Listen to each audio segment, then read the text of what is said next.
You're listening to the Screaming Pods Network. This episode of Good Times, Great Movies is sponsored by Daisuke Beppu. He is actually our first donor or our first contributor from Japan. So we actually have 3 of the 6 continents covered. Now, I know that Antarctica is a continent, but unless there is some sort of scientific researcher down there that listens, I'm not really going to count it. So we have, I'm basically going to say, half the world covered. So if anybody from Europe or Africa or South America wants to step up and join in this fun group of people that have access to extra content, go to patreon.com/goodtimesgreatmovies. But thank you, Daisuke, for contributing and for just showing your support to the podcast. If anyone's interested, Daisuke does have a YouTube channel. I'm going to say if you type Daisuke Beppu into YouTube, you probably should stumble across it. He is a film lover, a movie collector. He has, I think, every single Criterion ever put out, and that's including laser discs. I don't know if he has the few VHS tapes that were put out. I think he is also complete with a label called Indicator. And also, I think at one point he mentioned that he was complete with Masters of Cinema as well. And his videos are interesting and they're fun, and he is so enthusiastic about films and about collecting films. Go check it out. He's a wonderful human being. And Jamie and I thank you from the bottom of our hearts for contributing to this goofy podcast. Thank you again. A movie that answers a question that I'm probably the only one who ever asked, which is, what would Fishbones sound like if Annette Funicello was their lead singer? The answer? Not great. Jamie? Yeah. Let's go watch Back to the Beach.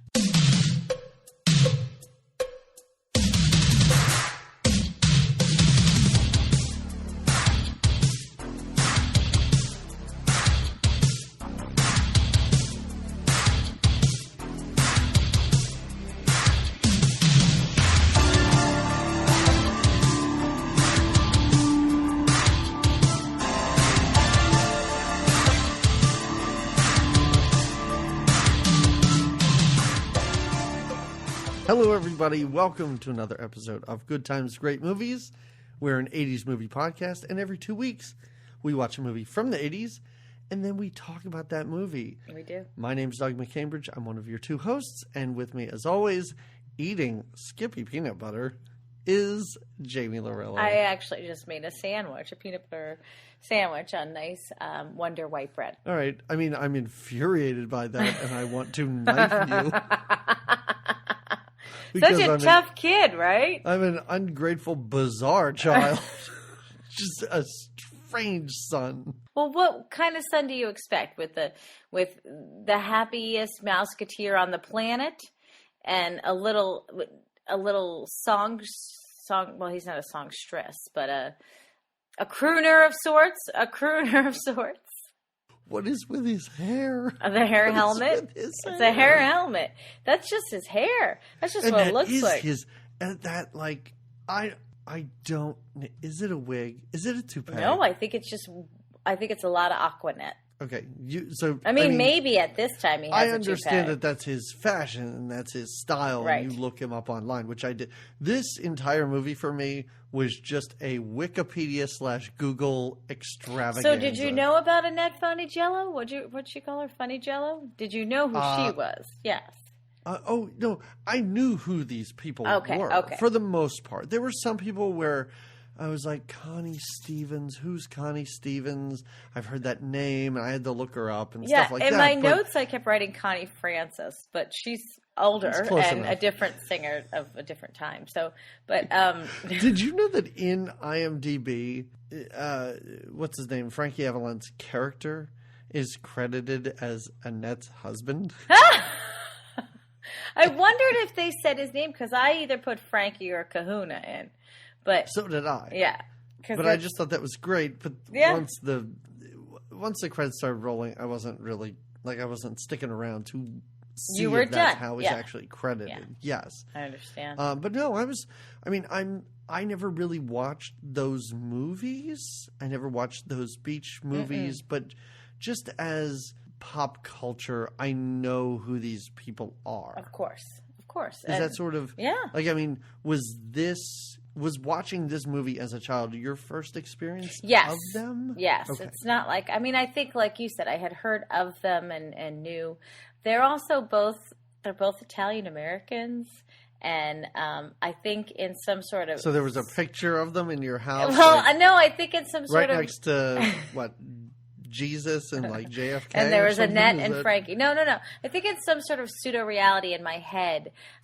This could have been my parents, or this could have been like because my dad would sing a lot. My mom was adorable and cheerful, not to the extreme of either of them, and we never lived in Southern California, so none of this reality of ever happened. But.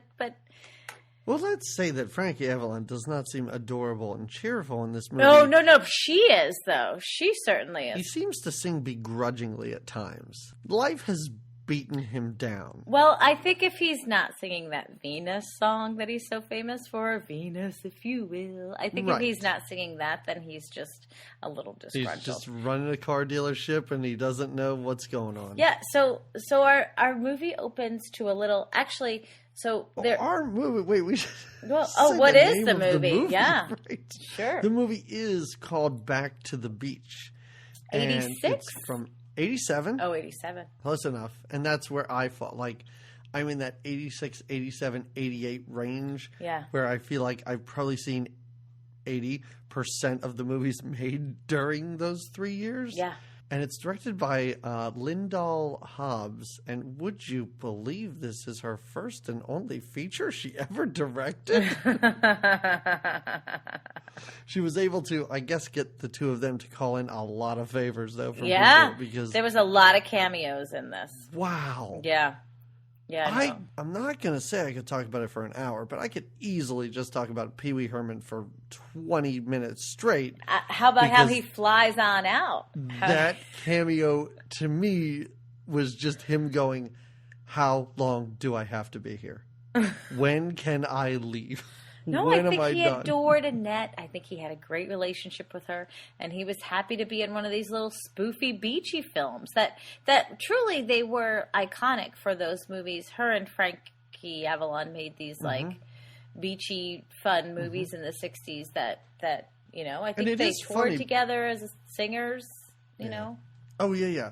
But it's funny because if you ever do watch those, and my only experience with movies like this are pretty much Mystery Science Theater 3000, this isn't that far off. Well, no, what it's those a total movies actually spoof are. with it all. Yeah, no, as it shouldn't be. I think that was their whole point of. Oh, sure, but the spoofy nature of it.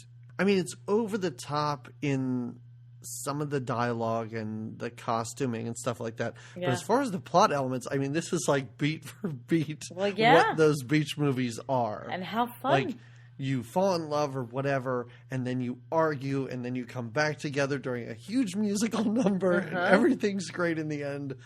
Oh, this movie. This movie. I guess you were supposed to have known about or seen their earlier beach movies and now know that it's the 80s and they have children and they have now moved on from their California beach loving ways and they live in Ohio.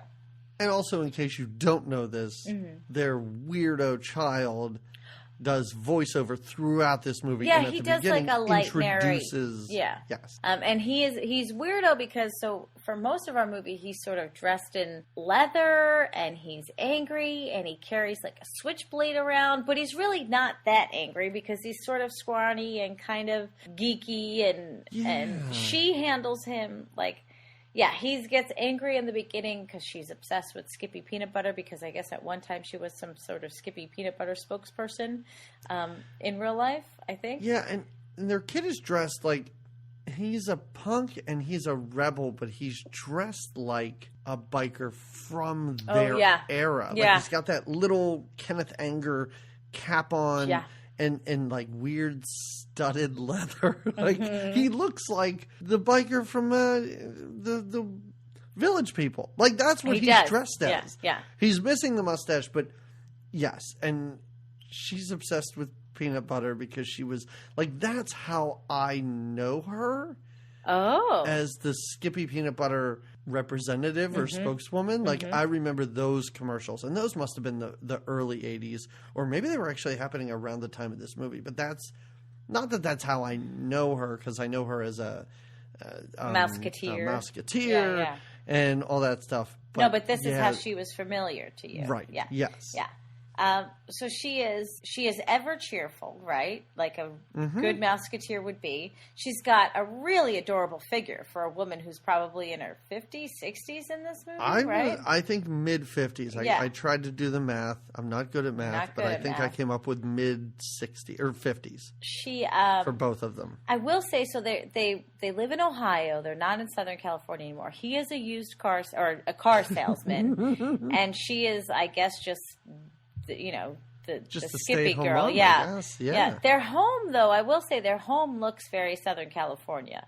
It's very spacious, though. Yeah. I mean, it's very big. It's very open. And I think I could watch a movie just about his car dealership, because why are his salespeople sleeping in his office? They're all just like sprawled out on these couches. He seems to be coked up at the beginning of this. Like he's got a lot of great ideas and he's jumping around. He has a chandelier in his office at this car dealership. Well, that's what his life is right now. It's just selling cars and stressful living, and they are far from their beach days of youth. And he in our narration that we get from their son, we're told that he was at one time, she's the ever cheerful Mouseketeer Annette Funicello, or Funny Jello, and he was known as the Big Kahuna, a great surfer and singer of his time. It's a crazy beginning, though, because this kid is like, yeah, you're familiar with my parents, Annette Funicello and Frankie Avalon. I'm like, wait, is this like a weird biopic? I was like, I literally had to look up and say, were these two married at some point? Oh, yeah, and they weren't. This straddles the weird line of reality, because they're playing themselves, but themselves as a married couple that have They were never married, and they were never married. Themselves, but as their beach movie counterparts. It's bizarre. Like, once you can get past that, you're like, okay, well, this is just a goofy, fictitious tale. But at the beginning, I was really You were a little confused. thrown off. You were. You were. Were you thrown off by the airline? There's TWA Airlines is the airline they fly, which doesn't even exist anymore. I love that spiral staircase. Like, I always wanted to fly in a plane that had a spiral staircase. So because of the stressful lives that they live, they are taking a vacation to Hawaii, to which Bobby, he's our son, points out, a kid that wears all black. Hawaii's a fun place for someone like me, right? I don't like this kid. You don't? I don't like this kid. Oh, I found him highly entertaining. It's not that I don't like the kid. I just don't like the character. You're not into that character. You're not into them having a son. Do you know who that kid is? He was in Better Off Dead? Better Off Dead. Yeah. All right. That's him. Okay, let's move on. So, because we're not even out of Ohio yet. They're on their way to Hawaii, but they have a layover in Los Angeles where they have... Now, do you enjoy their daughter? They have 10 hours in Los Angeles. Of course I enjoyed their daughter. And let's say this, and I'm not saying let's, but I'm going to say this. Say it.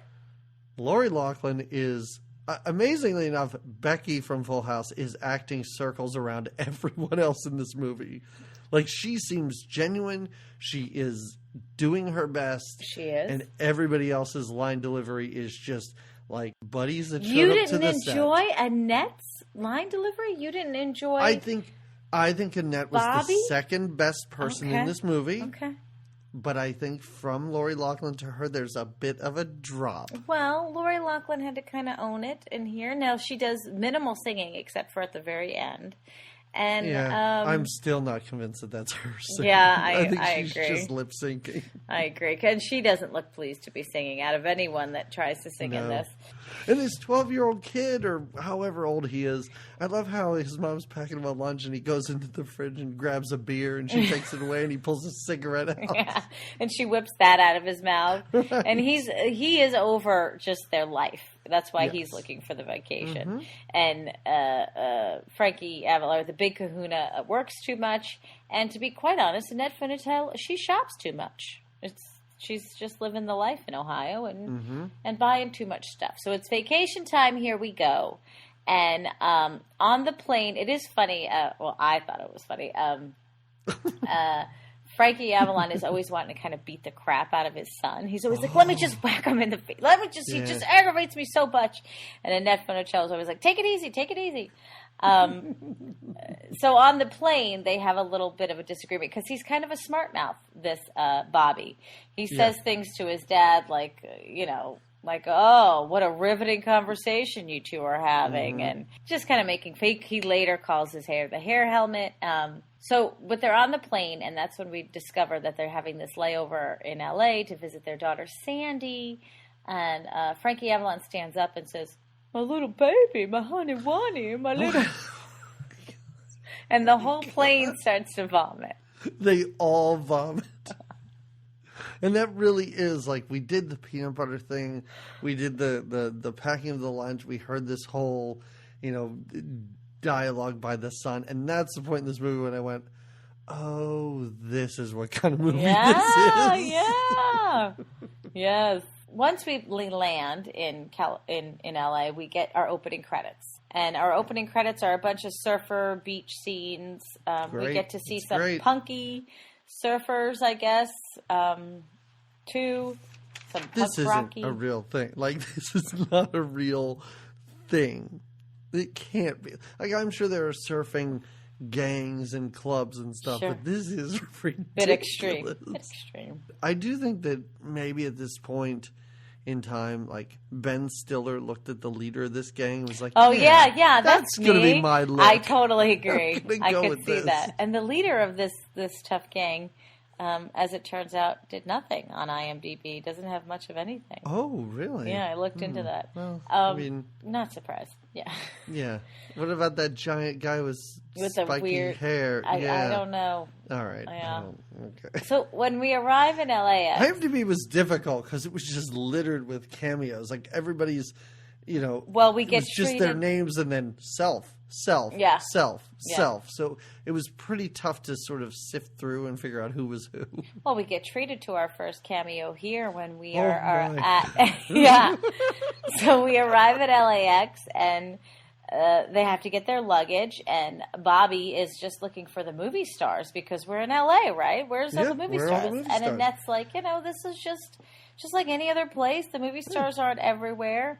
It's not like you're going to run into Elizabeth Shue in the bathroom. Oh, right. And you might. And you might be like, hey. It might happen. See you in Portland, Elizabeth. Yeah. While Annette's getting her luggage, is our O.J. Simpson reaches past her or gets some luggage piece past her, and Bobby notices him, and Bobby stares and looks and is like, Mom, you know who that was? That was. But then... He's kind of rude, too, because he's like, oh, that's my luggage. That's mine. I gotta go. Yeah. And then just takes off. But then he falls down. He trips over some luggage, and then Frankie Avalon steps on it. Sounds like he crushes some of his fingers. So that's when Bobby's like, "Nah, never mind. It couldn't be. No, it can't be O.J. Simpson. He just crushed his murder hand. Yeah. Like murder. When that cameo happened, I was like, okay, who else is in this movie? Right? Because you like a heavy hitter right out of the box. Right, coming in hot with some O.J. Simpson. Here we go. Right. They're on their way now to see Sally, right? No, what's her name? Sandy. And the dad, this is an unexpected visit for Sandy. They leave her a message letting them know she's on the way. And she's got this cute little beachy apartment that she shares End of with a her. pier. She lives on a pier. On top of a bait shop, mind you. Mm-hmm. She's got a cute little surfer boyfriend. He really does seem like the guy that plays this role. He's been in other TV shows. He is a working actor, that guy. But yes. he, honestly, in this role, I thought he like fits that whole surfer dude vibe pretty well, that I just thought maybe they just cast some surfer dude guy. Yeah, he seems more realistic than most of the surfer dudes in this movie. Yeah. Yes, he's not hamming up completely. Right. I sort of liked their relationship. I thought it was okay. I thought they were fine in this movie. They're not super annoying. They kind of get along fine, and right. So she's shacking up with her boyfriend, but her dad doesn't know. And here they go on their surprise visit. Now, here's when we get also a little treat where we see them rolling up, driving past some beaches, where Bobby's in the back of this convertible with his little switchblade, looking to, I guess, cut a beachgoer.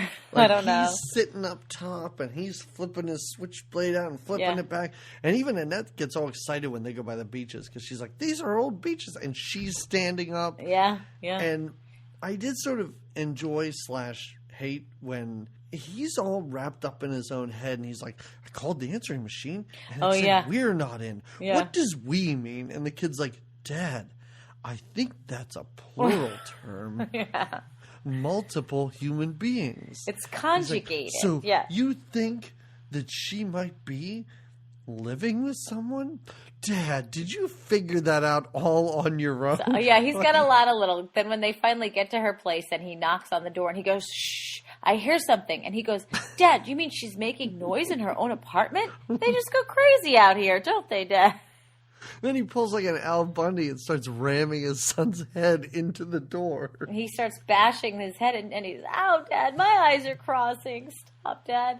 And the boyfriend, so she listens, I guess, at some point to the answering machine, and right when she sees her parents walking up the pier with her brother, so she literally throws her boyfriend's clothes out the window into the ocean.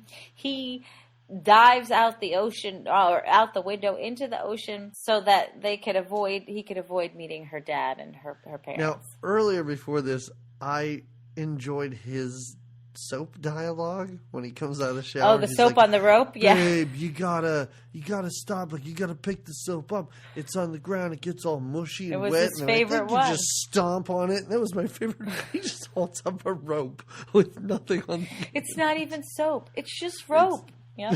Yeah, that's when we're supposed to believe, okay, he's just a big, lovable dum-dum. Right.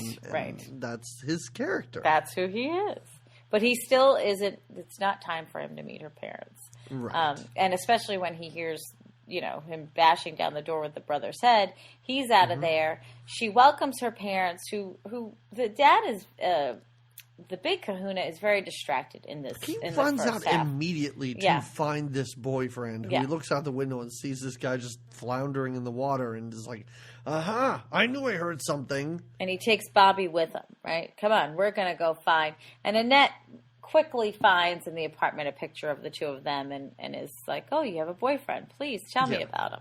She's much more, accepting, nurturing, mothering. She's a rational human being. True. Better way to look at it. Yes. Right. She throws something else out the window. Maybe it's the surfboard. She throws something out the window while they're still in the apartment. And he's like, what did you see? And he says to Annette, did you see? She threw something out the window. She goes, I think I saw a thing, but I don't know what thing I thought I saw. Oh, Annette. But it is the surfboard, because the surfboard is what hits him. Oh. Because you hear him down there go, ow, or whatever. Mm-hmm. And while they're out looking for this boyfriend, they stumble upon this gang that we talked about. They look like villains from Mad Max. Like, they do not, like, they're dressed, again, in leather, but, like, leather, just straps. Like, leather straps across their body. But at the same time, you're right. Insane eye makeup. Yeah. Spiky hair that's dyed, like, a harsh green. Mm-hmm. They do have a sign in the background that says like babysitting. Oh, yeah, 75 cents or something. Yeah, 75 cents, yeah. But their leader, Zed, I think, is their leader. Mm-hmm. Although he does look rough and tough with, like you're saying, the leather and the spiky hair, he also looks like he could bust into like a Zoolander character, like you mentioned, the bed, like at any moment. Like he... Actually, later on, they crash the pajama party that happens. And what is that? What was Wait, that? pause. And then several points throughout the movie, you hear people just in the background go, pajama party? Are we having a pajama party? Yeah. It is. There's one point later when Frankie Avalon goes, we're going to settle this the way we used to back in the day. Yeah. You just hear a guy go, pajama party? So yeah, they run into this crew and they don't make friends right quickly. He knocks over their surfboards, or the Big Kahuna does, knocks over their surfboards, and also kind of is rude to them. Their surfboards are like, the Kahuna's surfboard was like... Now, the Sun does love them. Oh, the Sun thinks they're the bee's knees. Well, of course. Like, he loves these dudes. Same fashion sense. Yes. This is who he wants to emulate, right? Who he is emulating. And he wants to be their friend and is sort of embarrassed by his dad's goofy behavior and even points out the dad's hair helmet. But the Zed gets angry, but not angry enough to really stop them right now. They're on now next to this Pineapple Shack place. I guess it's where their daughter, where Lori's character works. Yeah, I didn't know at first that that's where she worked because they stop there. Yeah. And they're like, oh, let's go in. And she's in Let's the back. go And see she's Dick like, Dale. I have to get to work. Yeah, And yeah. I'm like, oh, okay. And then later she shows up like with a tray of drinks. I mean, it's a club, but it's just Christmas lights. Like, the decor is Christmas lights. Yeah. I kind of super love that character who is so into Annette Funicello. The weird sleazy Troy. Yes. He tries to get her hammered. Like, oh yeah, so he tells her, he's like, I saw somebody drink one of these once, and she took all her clothes off and danced around. So I'm going to buy you 2 of them. They're called the Stunned Mullet. That's the drink. The Stunned Mullet. Yeah, he's super creepy, greasy kind of vibe. At least it's not as bad as when we see him later in his little leopard print Speedo that we have. A leopard print Speedo. Yeah. Later, did you notice his wetsuit is gold? Oh, yeah. It's just golden. This guy was having fun with his character. Yes, he was. He was. Yeah, he hits on Annette Funicello and is all over her. And she's not into it. She's even made fun of him like, oh, wow, you really know how to flatter a woman.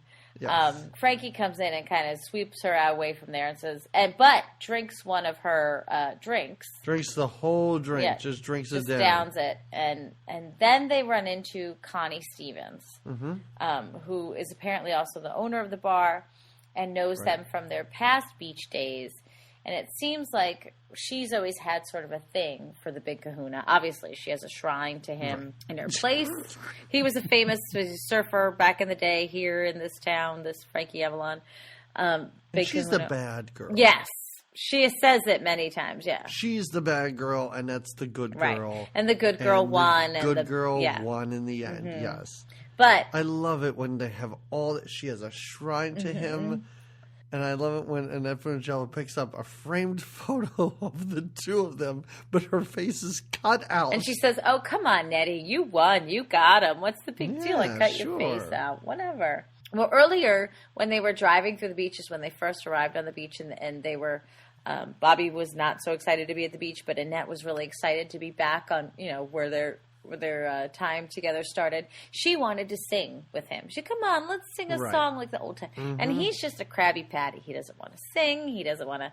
But Connie Stevens at this bar, after he's had a stunned mullet, is like, come on, you got to sing one song. Now, mind you, they're on their layover. They've got to be at the last part of the 10-hour layover, right? Oh, yeah, because they're on their way to the airport when they stop at this Pineapple Bar. Did you think it's bizarre that they didn't really think to... It's almost like they forgot they had a daughter until they had a layover. Yeah. They didn't let her know they were coming in. 10-hour layover in LA. What do we do?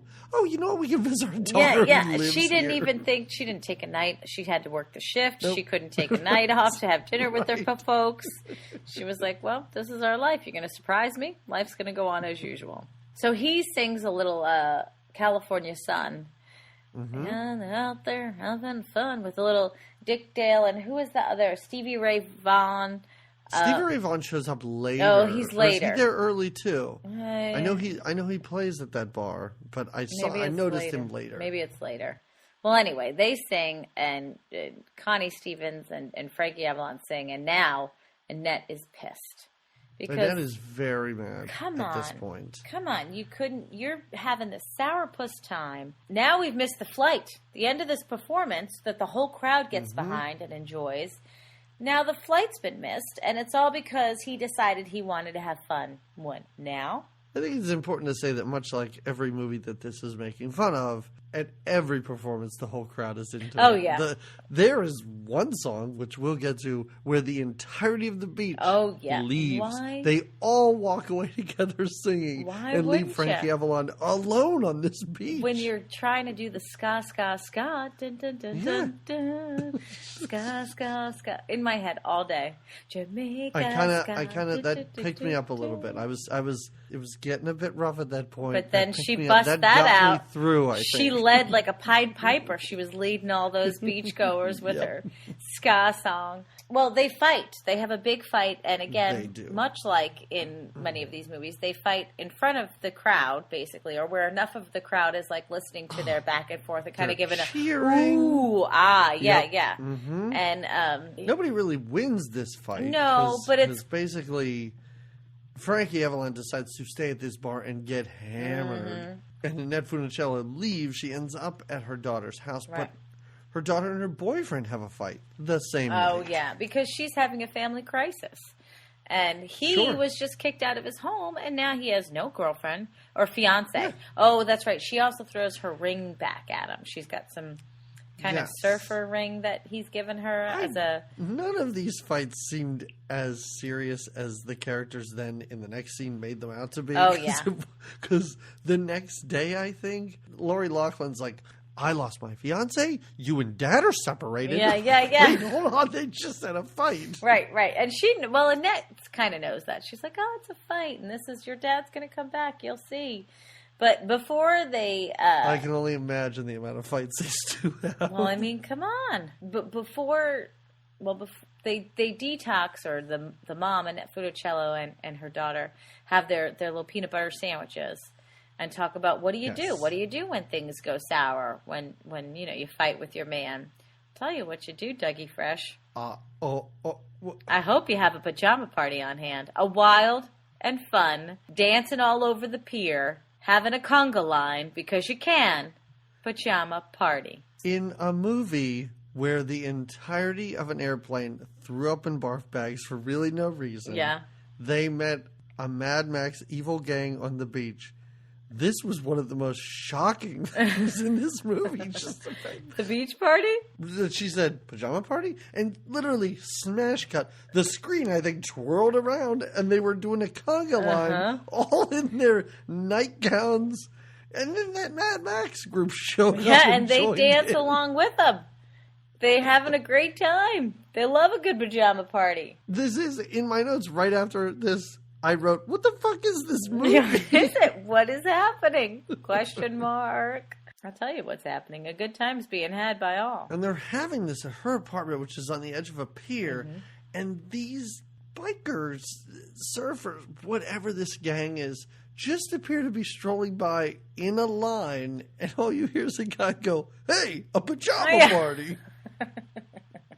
It definitely cures a little bit of their blues that they've been having, let's be honest. God. In the meantime, the Big Kahuna is getting just tanked by our next cameo. Our next cameo? I mean, it's wall-to-wall cameos. And Bob Denver, who this is, he sticks around for a long... He's not just a cameo. By the end, he is a straight-up character in this movie. Yeah, he's got his own storyline, which the captain comes back for him. Full circle. He's the bartender, serving up drinks, trying to tell his story about the 3-hour boat trip that he took that turned out a miss, and Frankie doesn't want to hear it. He's willing to tell his Big Kahuna story, which no one wants to hear yet. But he gets silly drunk, and even Connie Stevens, is like, you know what, you're just a mess. And then he ends up in some surfers, I don't know, It's like in a tower that's at an airfield. That's what it looks like, and that's what it reminds me of, because one guy's watching all these monitors of all the different beaches and where the waves are and everything. And when he yells and he's like, everybody get up, there's great waves, dude. He says dude 28 times in a minute and a half. Yeah. All these surfers jump out the windows of, and it is an airfield tower. Yeah, it's like a big lifeguard station, I guess. And then we watch a surfing montage. Not for the first time in this movie, and not for the last time. No, there's many. We want you to know where you are and what you should focus on. It's the surfing. Living in Southern California, I never saw waves quite that big, but I'm sure they're there. You know, I just didn't surf, so we're not exactly sure where they are. Yeah. You know, I mean, they're near LAX. You lived very near LAX. I did. We cruised all those beaches. Yeah. And no, I did not see waves this big at all. But maybe it was the time. I mean, I wasn't there in the 80s. Maybe the waves were bigger in the 80s. The waves were bigger. Lots of sort of continental shelf shifting that may have happened and altered the waves. Sure, why not? Right? Or are you saying they possibly just lifted footage? I don't know about that. Okay. For all this, right. Nope. For this movie? You're right. All on location. There is a point, speaking of like shot on location, there's a point earlier when they're in the airport and O.J. Simpson grabs the bag. You hear Annette Funicello talking, but whoever this person is dressed like her does not turn around in the shot, like does not turn around. And I thought that was very bizarre. There was an extra little shot they had to get in somehow of airport info. I'm not sure. Those pickup shots, and she's like, no, I'm not. I'm sorry. I'm not. I'm making a peanut butter sandwich. I'm on set at a Skippy commercial. I can't just leave to film your airport scene. I already did it one time. Didn't we make that movie? Didn't we finish that like a month ago? I'm over it, says Annette. So the Big Kahuna wakes up in this surf house, basically. Way hungover, and it is Michael, who is Sandy's boyfriend, who is there to kind of take care of him, nurse him through his little hangover, gives him this little drink that he makes made out of like soda and Alka-Seltzer. Other pills. Yeah, I don't know what else. Yeah. Pills. Claims it's a cocktail for Keith Richards, right? That Keith Richards lives off. Keith Richards' hangover cure, and Frankie Avalon seems to not know who Keith Richards is. Yeah, no. And his response to everything is, Keith Richards? Yeah. Keith Richards? Yeah. So I didn't know if it was just a buddy of his, like if they had run into each other and he didn't understand that Keith Richards was like a horrible drunk and drug addict, or if he just had no idea who that person was. I think he was meant to have no idea. Right, they existed beyond 1958. Regardless, he drinks down this drink. It works immediately. Yeah, immediately. He screams, woo! He's feeling much better now. Thank you so much. And even is okay with the fact that this is his daughter's boyfriend, right? Yes. After a minute or two, sure. Yeah. Now we're back at the beach where Annette and Sandy's pale redheaded friend that has to wear like basically a full nightgown at the beach. Yeah, who later is going to surf in the competition. Okay, that's that same person. Yeah. Because when that happened, I was like, "Who is this? What? Who is this?" Oh, I wrote in my notes, "Who's Robin?" Robin is Sandy's good friend.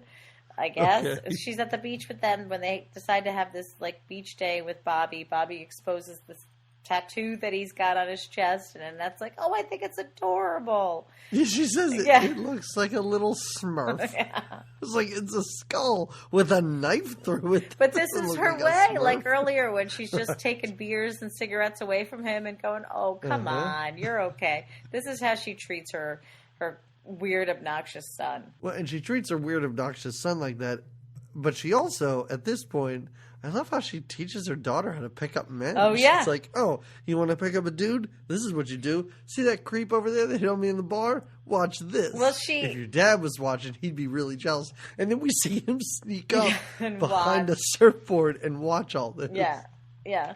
As she goes over to Sleazy Troy and his little beachy setup. Guy, what is his setup? He appears to have music that's running off of like a generator. He's got champagne in a bucket next to him. He's ready. And this is when he's wearing that leopard print speedo. Yeah. And he's so excited to chat with her. And she does She asks him out. She's like, remember me? Mm-hmm. You want to go out tonight? Right. And he's totally down for this. Of course. And again, like you said, the big kahuna's watching from the back. She does this to prove to her daughter, look, this is how you do it. You get him fired up with jealousy. And if your dad were here. But instead, Frankie Avalon watches this go down and is so angry he doesn't even take time to hit the guy. He's got his own retaliation where he goes to his new surfer friends, guys, not the angry leather-clad ones. Right, like the surfer bums. Right. Like there's the surfer bums, and then there's the evil surfing group. And now he's got a buddy with Michael, his future whatever son-in-law, where they've both been kind of, they're both having fights with their women. So he's like, here's what we're going to do. We're going to make like we're having the best time, which I guess the best time to Frankie Avalon is making a human pyramid, because that's what he does. Sure. With the surfers. Right before this, it's not a big deal in this movie, but they go back to the bar. Oh, right. And he finds out that Connie... He finds out that Michael is Connie's son. Spud's his and dad. I did just think this was funny because he's like, wait, how old is this kid? Yeah. So that means that he could be mine? And she's like, we never did anything. His brain's going to explode because now he's like, oh no, there's been incest. This is all weird. This is all so weird. But she assures him, no. This is Spud. We never hooked up. And how dare you offend me by not remembering that we didn't hook up. He's like, wait, we did? Yeah. This is, are you sure? But this is Spud's son. Spud with the ears, I guess. Yes. And then Bobby... he finds out that this is that Connie is Michael's mom, and then Bobby goes and makes friends with the tough leather surfer guys. Yes. And he's got his dad's American Express card. That's a credit card. Yeah. And so they're going to go and have a good time. They're going to go on a shopping spree. But you're right, because now this is when Frankie says to Mike, he's like, hey, you want to make girls jealous? Here's what you do. You just look like you're having a ton of fun. And that's what we're going to do. You look like you don't even miss them or care. Nope. You just have a great time. And they do build a human pyramid of just a bunch of dudes. But then Annette gets into, I will say, the best musical number of this. Oh, hands down. Yeah. It's the best. Yeah. Because it's the... Ska. What is she doing? What is this? Because she is dancing with Fishbone. Yeah. And I, Jamie, am a big Fishbone fan. Were you happy to see them? I was so happy to see this. I really enjoyed it. I was like, what? Why are they there? What's happening? Why are they making a cameo? What is this song? I've never heard this. They're just saying the same three words over and over again. Not everybody can cha-cha-cha. Not every person can do the twist, but everybody can do the ska. It's a new dance that can't resist. Thanks for letting me do that. Oh, please. If you just want to do the entirety of the song, you can. That's okay. Ska. I'm waiting. No, she takes the whole beach by storm. She's got this cute little swimsuit on, too, and... she's the whole of the beach is just following her and Jamaica skying all over the shoreline. And you had said it earlier, but I think it is important to notice that for, like we said, she is in her mid-50s. And who knows? I don't know if and how much work she's had done. Oh, right. She looks adorable in this movie. Like, she looks great all the time. I mean, they make fun of how perfect her hair looks all the time and all that. But yeah, she looks fantastic. Yeah. Like she, in a weird way, blends in with all these people that are about 20 years old that are surrounding her. She does. She looks good, that Annette. She looks Frankie good. Avalon looks fucking ridiculous. Yeah, but she looks good. Yeah, agreed. I do agree. Is this when they... Oh, okay. So obviously the Big Kahuna's idea was bad news. It didn't work. His whole, right. We'll get her jealous because she Jamaica Scott. So now they have to spend more time than they planned in LA because they've had this fight. And so Frankie Avalon has bought a hot dog cart, I think. What is he doing? What is going on at this point in the movie? It's like well, it's a rainy beach day, and so there's not a lot of customers. This is like just think when they're meant to bond. So he's walking up the beach with this hot dog cart. I was bebopping around to some Fishbone a second ago, and I look back and it's pouring like it's a torrential downpour Buckets. in LA. And he's pushing a hot dog cart, saying he sold like $12 worth of business. Which isn't that good. It's not good at all. In the meantime, he walks in. But why? I think that's just to connect him somehow to find... Because then we find out that Michael makes surfboards or paints surfboards, but he just gives them away. He doesn't sell them. He spends all this time spray painting these designs on these surfboards. And that's where Frankie Avalon comes in and says, you need to sell them. I am a salesman. I can help you sell these things. You're about to get married and settle down. You need to start thinking a little more serious. Right. This really doesn't go that much further than this. It doesn't, because this, again, could be a different movie. Like, this could be its own movie. But it's just kind of like, at the end of the movie, I sold 7 surfboards yesterday. Okay. All right, I guess so. I guess this is your business now, right? And it is great because this has nothing to do with the next scene where they go to Don Adams to try and get a beach party permit. Well, that's the advice he gives now. So these parents, Frankie Avalon and Annette, are doling out advice to their in-law and their daughter, you know. So he says, besides that you should start your own business and sell these surfboards, it's time to get these women back. And in order to get them back, we have to have a bonfire. That's what you do. Right. That's what we did in all my old movies, and it's what we should do now. And Michael's like, well, we can't because the harbor master won't allow it. So, well, I'll tell you what you do, says Frankie. You go to the harbor master and you schmooze him so hard that he just allows you to have the party. So that's where they go. And you're right. It's Don Adams as our harbor master. I love Don Adams. I know. Don Adams is super fun. It's great to see him, too, because he's a cranky old harbor master that's like, what? Why would I like it when... So is it now? No, it's later at the party when they bring in the breathy girl, and he's like, she has asthma. But, all right.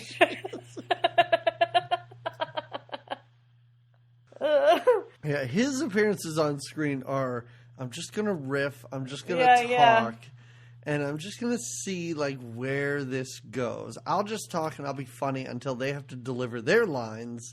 And then I will react to that. And then that's what happened. And he's good at it. Like, he's so good because on the fly they make up that they want to throw a party because he won the Harbor Master of the Year award. And he's like, it's about damn time. So he says he says, yes, they can have their party because it's in his honor. And boy, did they throw a party on the beach. I mean, bigger than a bonfire. There's a lot more going on at this party than just a bonfire. Yes. And Annette knows the signal. Your father sent me the signal. This is the bond he wants to make up. We're going to be okay. And sure enough, Sandy runs into Michael. And they're going to be okay right away. Oh, they're just... He's selling surfboards right and left, I guess. Yeah. Things are going great for him. And she's... I love how he never thought to sell them. I know! Until this guy said, maybe you should charge people money for them. And that's really all he had to say. He's like, that's a great idea. He's like... I guess I'm financially secure now. Yeah. This makes total sense. That's what I should do. Hello. So the kids get back together. Michael and Sandy are okay, but when Annette goes to find Frankie and say, I've got your message about the bonfire, she finds him in an embrace. She finds him in Connie's arms. Hugging Connie, yes.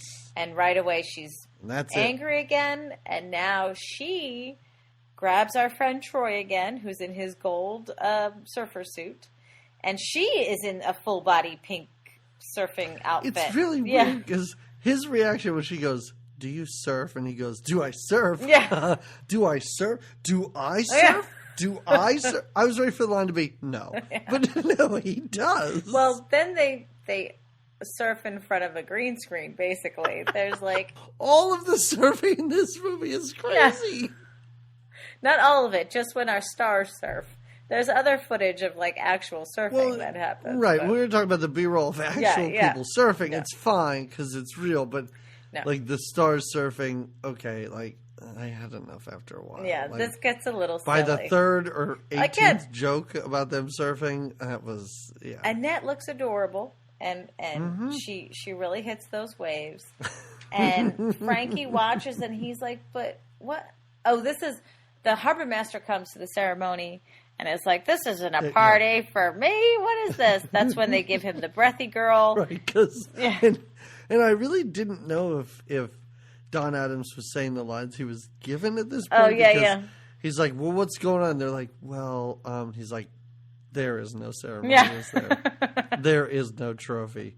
You guys just tricked me. In the back of my mind, I knew it. Yeah. I knew you were tricking me, but I wanted to believe. I wanted to believe that I could have won that award. Right. Yeah, so they do. They just bring him some girl, and he's like, well, all right, this is good enough. That's fine. Oh, I'll allow it. Can we talk about Annette's outfit for this whole beach party? Her weird...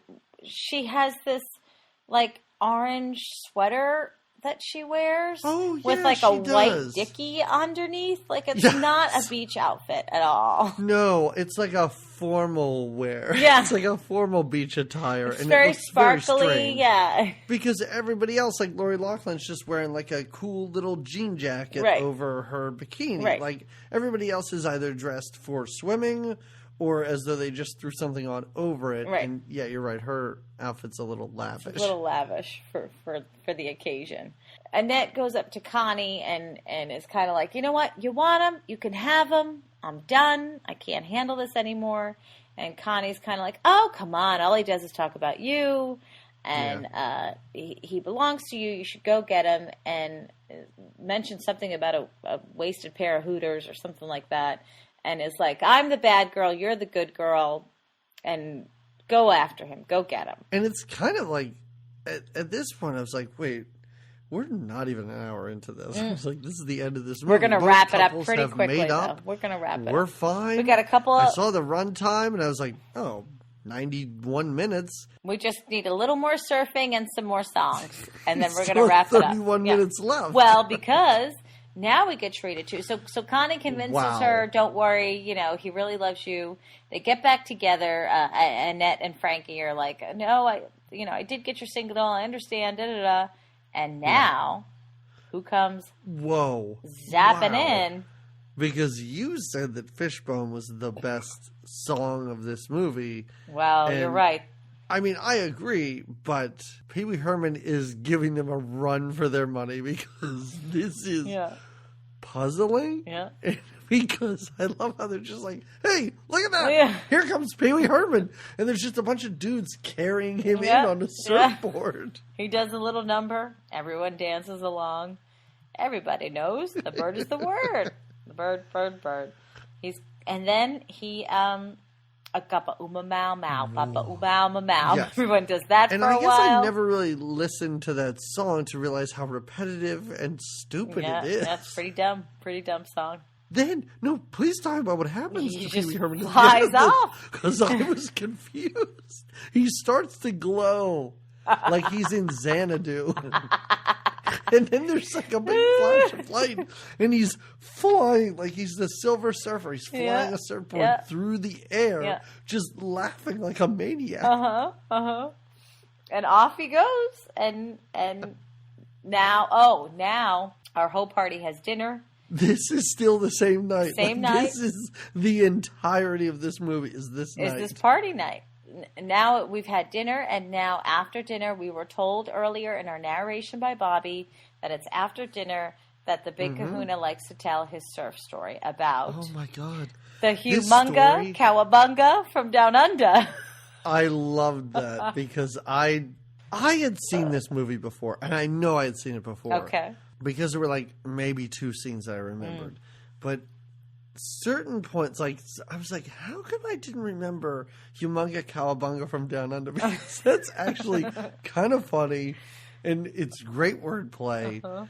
I mean, The one thing we didn't talk about was how everybody gets his name wrong. Oh, Everybody calls yeah. him the big The big crapola. They call him. I remembered that. Like, I was yeah. like, doesn't the Beaver's mom call him the big crapola at one point? And when she showed up, I was like, I did see this movie before. You did. But that's the only thing I remembered. And this story is really uninteresting. No, it's not good. I was ready for something big, and it's take a long time because we do travel back in time in this story through a sepia tone. It's just like footage. Yep, to his day, he was surfing one day, and he was out there, and the clouds got dark, and the thunder came, and the hugest wave he had ever seen come, and basically then the ambulance took him away. Like, that's the next, that's like the next part of the story. We barely see him surf. Yeah. All we see is footage of a giant wave and then an old-timey ambulance. Yep. And that's it. And I thought the funny gag at the end of this was that Annette keeps interrupting him. Oh, yeah. And in the end, she tells the entire story. And then when they're done and they go back to reality, he's like, and that's the whole thing. And it's a great story. She goes, it's because you tell it so well. And now we have... The gang shows up in ATVs. Yep, the Zed's gang shows up. Bobby is with them. Oh, I love this. That they bought with Frankie Avalon's credit with his card. credit card. Like, we went out, we bought these mean machines. And Bobby decides he has a new name. Surly. But they keep calling him by the wrong name. This. Shirley. No, Surly. Surly. Oh, Shirley. That doesn't sound very tough. Oh, forget it. Just call me Bobby. No, because he goes, Knife. Oh, yeah, that's now right. My name's Knife. And even Lori Loughlin's like, Nice? Hey, nice hair, nice. That's right. And that's what he's like, just call me Bobby. I don't care. Forget it. Because Surly and Knife don't work out so well. So Zed deems himself god of the beach, and that they are on his part of the beach, and the only way to solve this is not with a pajama party. No. Is with a... although it is suggested. It is shouted out. And I don't know how you compete in a pajama party, but I kind of wanted to see it happen. Well, we decide on a little surf competition instead. Yes. Right? The surf competition is going to be between the best surfers. So we pick Zed, who is the god of the beach, and we pick Michael. But when the battle is kind of an act, like, okay, then... Can we just say that Frankie Avalon picks Mike? True. We have not seen Mike surf in this movie. Well, no, but he's got the... No, yes, we have, because there's a point... We have? Yeah. There's a point where she's watching him on the beach. And, all with right. her mom, and she says, "Oh, I miss him." I didn't think we'd. I know we saw him With sell the surf. We didn't even see him sell surfboards. No, we just see him painting them, spraying them, painting a surfboard. Actually, we saw him opening the pulling back some of the paper on his work, but whatever. Oh, okay. So we didn't see him do anything surf related. Well, he's got the board. They throw the board at him, and he leaves the. But so. Even though he's been nominated, I guess, to lead them, when Frankie Avalon says, and so be it, basically, he smashes a conga drum onto his foot. And it's big. Like, it's not your average conga drum. This is like 5 feet high. It's a big one. And it's obviously pretty heavy because he smashes it a couple times, too. And he kind of really messes up Mike's foot. I think he's in a cast. He's broken his foot. So he can't do the surfing. So who's got to go out and surf? Well, first it's going to be Robin. But what the hell is why that? the hell did she... They had a whole building full of surfers that were chasing waves. Yeah. And now we're reduced to Robin. And no offense, it's not that I don't believe a girl could do it. And it's not that but really? Robin. But that won't do. Right? You know what? I'm going to trust their judgment as the people on this beach probably realize that she's the second best surfer. Right. She's right behind Mike. Right. We haven't seen her surf or even have any interest in surfing or hold a board, but maybe she's great. So, but her nomination doesn't last long because then the big kahuna decides he's going to defend his sort of title, and he even gets his surfboard out from Connie's little stash of memorabilia. And I also think it's important to talk about the Leave It to Beaver reunion. Oh, yeah. That's taking place at this time of the movie because Barbara Billingsley with a gun, mind you, is the announcer. Yes. She has a gun. She announces this whole thing. And Wally and the Beaver, they're the judges. Are the judges.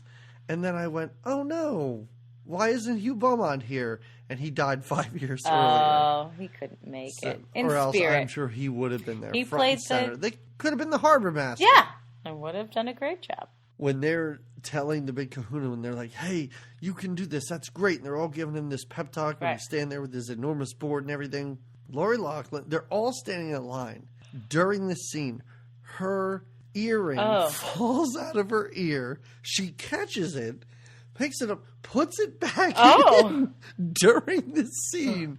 And then at the end, when they're all applauding, she's like half-heartedly applauding and just like looking around, knowing that this is going to be cut. And they're going to do it again. And that's the scene that's in the movie. It was very shocking to me. Oh, I'll have to catch that because I'll watch it again. I will. Okay. Yeah. So the first surfer up to surf is Zed, and he does a pretty great job. He's fine. Pretty decent. He's great. He rides a normal-sized wave and does a good job. I think he gets an 8 and a 5, I think, his ratings from the judges. Maybe lower. I thought they... No. I know one judge gave him an 8. I thought they both did, but maybe it was an 8 and then something lower because... Beaver's like holding his numbers upside down the whole time. Yeah. He's a big dink. He's dyslexic, maybe. We don't know. Yeah. We don't know. And then Frankie gets on his board, and he's just not riding anything. He's just kind of floating. And I enjoyed the real live stunts done by Frankie Avalon at this point, because that is really him trying to get into that ocean. Like, I thought it was a stuntman, but when the little waves like hit him and he rolls over, that's really him. They don't think he's going to do it, right? He looks like he can't. No, but he finally gets out. Yep. And then... what do we see? The clouds start coming in, and the waves gets bigger. Could it be, all these years later, the humunga cowabunga from down under returns? And they're shouting at him. Even Zed, even the bad guy, is like, he's got to get in, get out of the water. What should we do? Yells Annette. What are we going to do? Well, I'll tell you what you're going to do. You're going to let Frankie ride that mofo wave. And he does. He does. He rides that wave. And while he rides the wave, let me see. I think he shaves. He golfs. Yep. He signs autographs. And the big crapola is the winner. The big crapola. To hear June Cleaver say crapola was worth the price of admission. It was worth it. I assume if you paid to see this movie. Then we get treated to one more song. This time it's a duo. The two, the loving pair, Annette and Annette's husband, sing together. About, I think, just being together. I think the song is about just being together. Yeah, just whatever. And it doesn't matter. It's just lyrics that were made up on the fly. Everyone kind of sings along. Like even Lori Loughlin kind of gets a little bit of song time in there. Like you said, she looks like she's lip syncing. And we've got ourselves a happy ending. Oh, Gilligan meets with, I think, the breathy Bridget that we saw. Yeah, is this the same girl? I think it's the same girl that the harbor master got as passed off to the harbor master earlier. She's back, and she's all over. She wants to hear the story of the 3 hour. Well, she has heard the story. Oh, yeah. Because I get to the end of the story, and she's like, that's fascinating. And he's amazed. He's like, nobody's ever wanted to hear this story before. Do you want to go back to my place? And she's like, I am all about it. Let's go. First of all, I love your imitation of her. Thanks. And second, I forgot earlier when Gilligan, I think, is still the bartender, and Frank, he's giving drinks to Frankie Avalon, who's drinking those stunned mullets that come in a coconut. Yeah.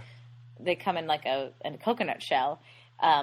Gilligan says something like, I lived on an island with a professor who could take these coconut shells and make a transmitter out of them, but couldn't fix a 2-inch hole in a boat. Go figure. So while he's getting... everybody's thinking, and he's saying and he said it aloud. While he's kind of getting maybe his Mac time on, who comes for him, but yet our final, I think, think it's our cameo final. is. I mean, this is when Stevie Ray Vaughan's playing. Oh yeah. This is our final. What? Alan Hale, the skipper The himself, skipper. basically drags him away from this Yeah, woman. he's like, we to gotta go know. on another 3-hour tour. Another 3-hour boat ride and 3-hour tour we got to hit up. Then we get a little more singing and a cute little ending where they're dancing on the beach and Annette Funicello says, "Are we corny or what?" She owns it. I did not see that. She owns it. And there we are, back to the beach. Jamie, I know you've seen this movie many times as a kid. Yeah, I did. Did it? I mean, I'm sure it brought back a lot of memories, but did you enjoy it as much as you did when you were a young one? I think because, and again, this movie is such a simple, like you said, it follows this formula that I think was repeated. It was so simple, and yeah, I enjoyed watching it because it was like watching like one of your favorite cartoons from back in the day, where you're like, oh yeah. I tried to remove myself. My husband didn't watch this with me, and I still was like, I feel like maybe you should watch it. Maybe you would still enjoy it. Like I liked it, and I think I would recommend it. Sure. I mean, it's not the most serious, but it's a fun, just fluffy. It's like eating a bowl of Fruit Loops or like vanilla ice cream with sprinkles, or like, I don't know, a cake pop. It's just like sweet, good fun. That reminds me, if they made this movie now, you know that Vanilla Ice would make a cameo. I mean, as he should, right? He'd be like the Pee Wee Herman of that movie. I want to say he could. Yeah. You did not like it.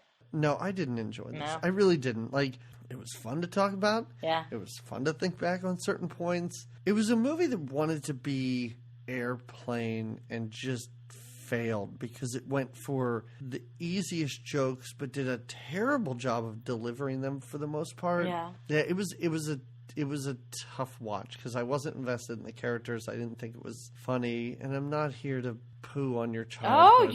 It was rough. It was rough for you. This was a really hard movie. That's all right. I think my nostalgic attachment to the movie definitely motivates my enthusiastic thumbs up rating. I don't know. I couldn't remove myself from the little 9-10-year-old me that watched it and was like, Scott, or just even I would repeat some of Bobby's lines like, "Oh, Dad, my eyes are crossing," and conjugate. I'm going to conjugate you into the wall. Like I used to say that stuff to my sister. I did. I have to say, and I'm trying to like think of a ranking for Jamie movies. So I'm just going to use like some of your birthday movies here. Okay. I would watch The Last Unicorn 100% again before this. Yeah. And it would be really tough for me to choose between this and the Hug a Bunch movie. I may go with the Hug a Bunch movie over this. But what about the toy? Oh, the toy. Yeah, the toy. Sorry, I forgot about the toy. Yeah. The toy wins. Yeah, like, the toy wins. It beats all of these movies. That being said, I don't regret watching it for this podcast because... Good. What's your recommendation? It's just... I had a hard time. I did too. Because I don't like these movies. Like, I don't like beach movies, so it was tough for me to think of a beach movie. And I went through, the filmography of the people who made this, and Frankie Avalon's actually made some really good movies, but I decided on another beach movie. Which is? And it is called, I found it so late, it's on my phone. Oh, get it up. I actually have to look it up. It is called, it's a French movie. Of course. From the early 50s called Mr. Hulot's Holiday. Mr. Hulot's Holiday. It's this guy, and he made a bunch of movies. His name is Jacques Tati, and he was a comedian. And the best way I could describe it is he's like, and anybody who is listening to this who is a film nerd and really likes him may be offended.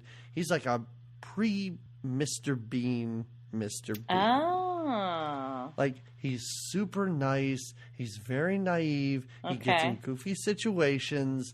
And I don't like a lot of his movies, but this one was highly enjoyable. Okay.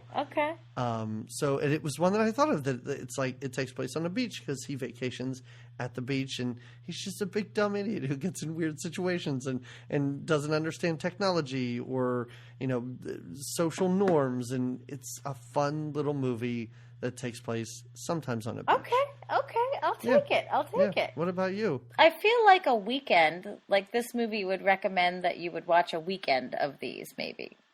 like just binge you on become them. desensitized to them. And just get used to them and see, this was their little lives. This is what they portrayed as like California living. Stupid Elvis movies. Yes. Like so many Blue of those Hawaii. Elvis movies were just beach movies. Clam bake. Yeah. So, but I had never seen them. So is that a fair recommendation? I don't know. I would recommend for myself to watch them, I suppose. Then as we were talking just now, it's not a movie, but I don't know if you've seen the Netflix show Gracie and Frankie, the one with Lily Tomlin and Jane Fonda. Grace and Frankie. Yeah, Grace and Frankie.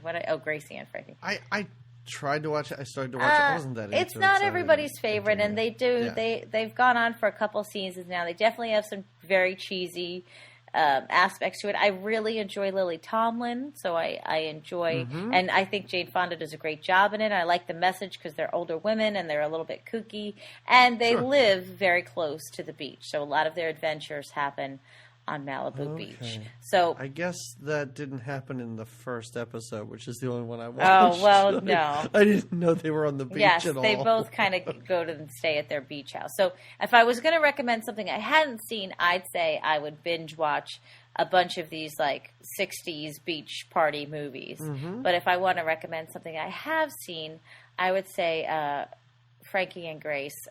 It's a good show. I like to watch it. Actually, my mom and I, when she visits, we binge watch the show, nice. and it's pretty fun, pretty cute. So what do we have coming up next? Let's talk about our next movie. It's very timely. Yeah. Because I know we're recording this a little bit earlier, but I do believe a couple weeks ago, I think our shithead president pledged allegiance to Russia. So we're going to do Red Dawn. What's going on here, my friend? This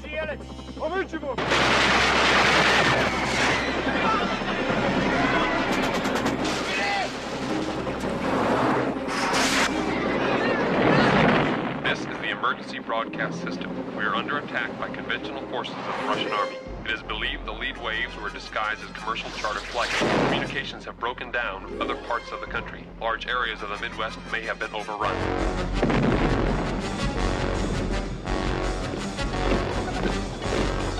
I know who all of you are. They're looking for you. You're 40 miles behind enemy lines. I just want to go home. They took a lot of people away. Where's my dad, Mr. Eckert? What if love somebody, Andy? I'm gonna die before it happens. They're gonna kill us! All of us! So why should we be different? Because we live here!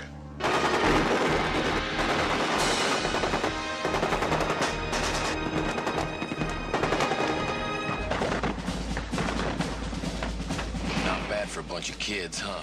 Mama'd be real proud.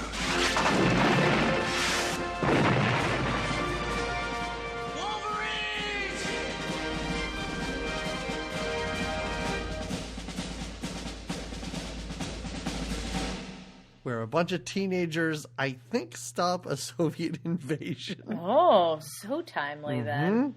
I think we get Patrick Swayze back for We this. get the little sways action. Okay. I think, I was going to say Jennifer Grey, but maybe she is, maybe she isn't. I don't know. We're going to find we're gonna out. have to find out. Yeah. And I was going to say Tom Cruise, but maybe he is, maybe he isn't. Maybe you're just saying it to say it. You're just spitting to see where it splatters. Anyway. I'm still dancing on the beach. I don't know. No, I know. Yeah.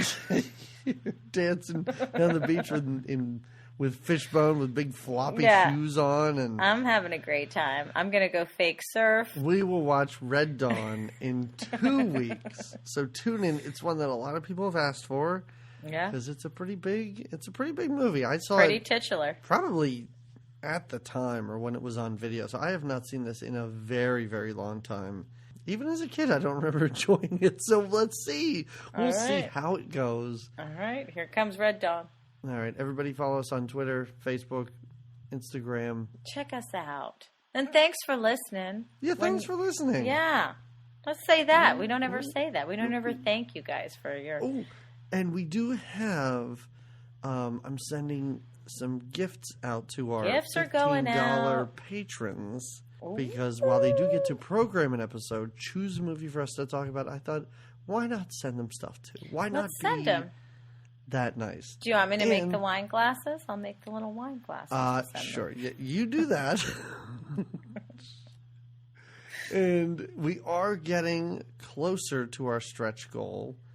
Yikes. On Patreon. So go to patreon.com/goodtimesgreatmovies if you're interested in supporting us, because that will give you more bonus content. And we're getting to the point. I don't want to say we're to the point now where old episodes might start disappearing off of iTunes. But we will be there soon. So if we hit this stretch goal, we can then pay to keep this stuff up on there for a little while longer. That would be great. Because if people discover the show now, because they've just been looking on iTunes, just looking up Back to the Beach and finding no results, and finally something's shown up, and this is the first episode they're listening to, they might want to go explore that back catalog. They're going to want to know what we had to say about RoboCop. They want to know. They want to know. The Last Unicorn you mentioned, they want to know what we thought about it. Listen, The Last Unicorn, just listen to it to hear my impression of a cat that wears an eye patch. That should be in every movie we've done. I know. All right, everybody, we will talk to you again in 2 weeks. That's right. Go find Red Dawn. It's easy to find. It might be one of the easiest to find movies that we've done. Easier than this movie to find. This one was in my heart. I found it right away. It's on Amazon. It's everywhere. Everything is everywhere. Little Darlings, our first movie, was the toughest movie. Yeah, that was really tough. Well, and a couple of them, that How I Got Into College was only available on DVD. Oh, we had to buy that DVD. I forgot. I should send those things out. Yeah, you should. All right, everybody, we'll talk to you in 2 weeks. Bye. Goodbye. Sky, sky, sky. Jamaica sky. Sky, sky, sky.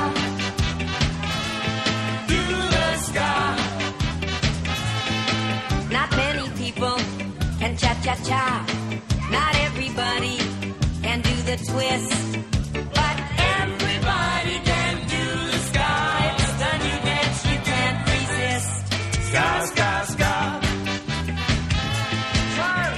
Fun. We're having fun. Now everybody can do the sky. It's a new dance that goes like this. Now bow your head and swing your arms. Shake your hips. Now do a dip. Sky, sky, sky. Jamaica sky. No one's afraid of lunch. Where the girls are frisky in the old Frisco. Pretty little chick, wherever you go. Well, they walk, and I walk, they shimmy, and I shimmy, shimmy, shimmy.